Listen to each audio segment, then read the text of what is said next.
অভিভাবক হিসাবে আমাদের নিজেদের মোবাইল ফোনের অতিরিক্ত ব্যবহার বন্ধ করতে হবে এবং নিজেরা বাচ্চাদেরকে প্রচুর পরিমাণ সময় দিতে হবে। মোবাইল ইত্যাদি থেকে দূরে থেকে তাদেরকে সময় দিলে ইনশাআল্লাহ তার একটা সুফল আমরা পাবো।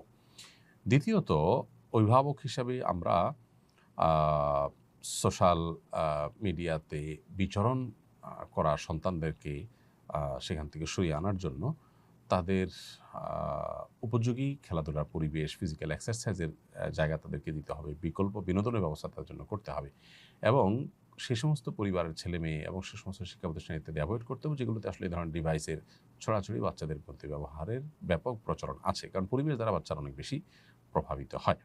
তারপরেও আজকে চতুর্দিকে মানুষ যেভাবে আক্রান্ত এই রোগে, সেখানে আসলে শুধু কিছু পরিবারের সাথে মেশা বন্ধ করে দিলে সন্তানরা যে একেবারে নিরাপদ হিসাবে তা নয়। এজন্য এক্সট্রা আরও বিভিন্ন রকমের অ্যাক্টিভিটিস চালাতে হবে। আমার পিতা আমাকে ও আমার আম্মিকে ছেড়ে বহু বছর আগে চলে গেছেন। তিনি কখনো তালাক উচ্চারণও করেননি। বর্তমানে আমার বয়স ১৯ বছর এবং আমার আম্মি অসুস্থ। আমি চাই তিনি অন্যত্র বিয়ে করে নতুন জীবনযাপন শুরু করুন। এখন প্রশ্ন হলো, এই অবস্থায় আমার আম্মি কি অন্যত্র বিয়ে করতে পারবেন? আর দ্বিতীয়ত, তালাক ছাড়া ইদ্যত কিভাবে গণনা করা হবে, তা কতদিন হবে? দেখুন, প্রথম কথা হলো যে আপনার আম্মি তিনি আপনার বাবার কাছ থেকে যেহেতু তালাকপ্রাপ্তা হননি, অতএব তার জন্য ইদ্যত প্রযোজ্য হবে না এবং এই যে তিনি চলে গেছেন, সেটা কত বছর হয়েছে, কোন পর্যায়ে গেছে, তার কোনো খোঁজখবর আছে, তারা নাকি নির্দোষ হয়ে গেছেন, এই বিষয়গুলো এখানে বিবেচ্য হবে সিদ্ধান্তে আসার ক্ষেত্রে। সেজন্য আমরা আপনাকে পরামর্শ দিব যে আপনি কোনো ফতোয়া বিভাগে গিয়ে এ বিষয়ে বিস্তারিত জানিয়ে প্রশ্ন করুন। ইনশাআল্লাহ সেখান থেকে আপনি আশা করা যায় সঠিক উত্তর পাবেন। কারণ এখানে আরও বেশ কিছু কোয়েরি আছে যেগুলো আপনার কাছ থেকে আমার জানা দরকার, সেগুলো করা দরকার। সেগুলো করার সুযোগ যেহেতু নাই, অতএব আমরা এটা স্কিপ করছি। যদি এমন হয় যে তিনি বেঁচে আছেন এবং নিরুদ্দেশ নন, তাহলে সেক্ষেত্রে তার কাছ থেকে যে কোনোভাবে বিচ্ছেদ নেওয়ার, মৌখিকভাবে বিচ্ছেদ নেওয়ার হলেও চেষ্টা করতে হবে। তারপরে আপনি অন্যত্র বিয়ের চিন্তা করবেন। মহসিনা আক্তার মোমো আপনি লিখেছেন, আমার বাবার ৩ ভাই ২ বোন। আমার বাবা মারা গেছেন ১ বছর হয়েছে, কিন্তু এখনও আমাদের প্রাপ্য জমি বুঝে দিচ্ছেন না। আমার প্রশ্ন হচ্ছে, আমার বাবার কেনা জমি কি আমার চাচা এবং ফুফুরা পাবেন? বোন মহসিনা আক্তার, প্রথম কথা হলো, আপনার বাবার মৃত্যুর পর সেই সম্পদ ভাগ বন্টন করা এটা আপনাদের অধিকার। এখানে আপনার চাচা বা ফুফুরা তারা বাধা দেওয়ার কোনো নৈতিক কারণ নেই। কোনো ব্যক্তির মৃত্যুর পর তার যদি ছেলে মেয়ে থাকে, সন্তান থাকলে সেক্ষেত্রে ভাই বা বোন কিছু পান না। অতএব আপনার বাবার সম্পদে আপনার চাচা, আপনার ফুফুরা কিছুই পাবেন না যেহেতু আপনারা বেঁচে আছেন। অতএব আপনার বাবার সম্পদ যদি হয়ে থাকে সেক্ষেত্রে এক্ষেত্রে আপনাদেরই অধিকার মূলত। মেয়ে মানুষ যদি আপনি একা হন, যে আপনার কোনো ভাই নাই, হ্যাঁ, তাহলে ভিন্ন হতো। কিন্তু আপনি যেহেতু ভাই আছে বলেছেন, তাহলে সেক্ষেত্রে তারা পাবেন না। এলিন তাহসিন আপনি লিখেছেন, আমার মা বাবার ২৩ বছরের সংসার। আমার বাবা আমার আম্মু ও আমাদের ২ বোনকে অনেক কষ্ট দেয়, নির্যাতন করে, ঠিকমতো ভরণ পোষণ দেয় না। আমার আম্মু ও আমি সন্তান হিসেবে কি কাজ বা আমল করলে আমার বাবা চিরদিনের জন্য ভালো হয়ে যাবে? কি করলে পরিবারের রহমত ও সুখ শান্তি থাকবে? ভাই তাহসিন, আপনার বাবা আপনার মায়ের প্রতি জুলুম করছে, এটা দুর্ভাগ্যজনক। এটার জন্য প্রথমত আপনারা, যেহেতু আপনার বয়স ২৩ হয়ে গেছে, আপনি টিউশনি করে হলেও, ছোটোখাটো কাজ করে হলেও আপনার মায়ের ভরণ পোষণ দেওয়া, তার কষ্ট লাঘবের চেষ্টা করবেন।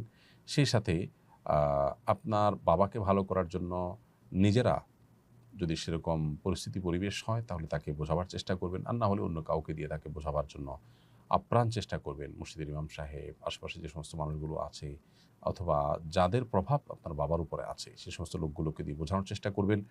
ওলামা ইকরামের বক্তব্য শোনার চেষ্টা করবেন। বিভিন্ন কৌশলে তাকে কাউন্সেলিংয়ের চেষ্টা করবেন এবং সবশেষে আল্লাহর কাছে দোয়াও অব্যাহত রাখবেন।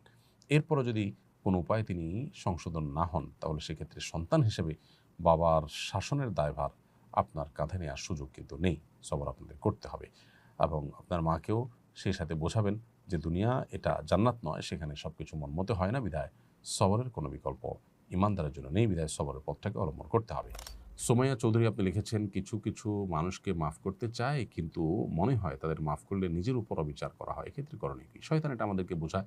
আল্লাহ সুবহানাহু ওয়া তাআলা সবসময় আমাদেরকে মাফ করতে উৎসাহিত করেছেন। আল্লাহ বলেছেন, খুযিল আফওয়া ওয়া'মুর বিল উরফি ওয়া'রিদ আনিল জাহিলিন, তোমরা ক্ষমার দিকটাকে গ্রহণ করবে সবসময় এবং ভালো কাজের নির্দেশ মানুষকে দিবে এবং যারা মূর্খতাসুলভ আচরণ করেছে তাদেরকে এড়িয়ে চলবে।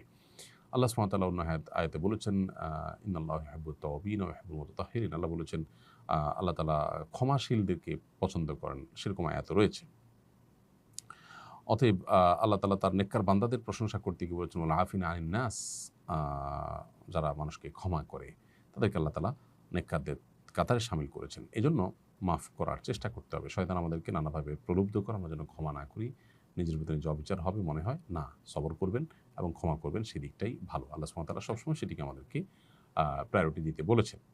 আল্লাহ বলেছেন যে ফাইন আকিবতুম ফাউকিবু মিসলা মা উকিবতুম বিহি, ফাআকিবু মিসলা মা উকিবতুম বিহি, যদি তোমাদেরকে কেউ কষ্ট দেয় তাহলে তোমরা সে পরিমাণ কষ্ট দিতে পারো যেটুকু সে দিয়েছে, সমান সমান দিয়ে তুমি প্রতিশোধ নিতে পারো। কিন্তু ওয়ালাইন সাবারতুম লাহু খায়রুল লিস-সাবিরিন, যদি ধৈর্য ধারণ করো সেটা হবে সবচেয়ে উত্তম।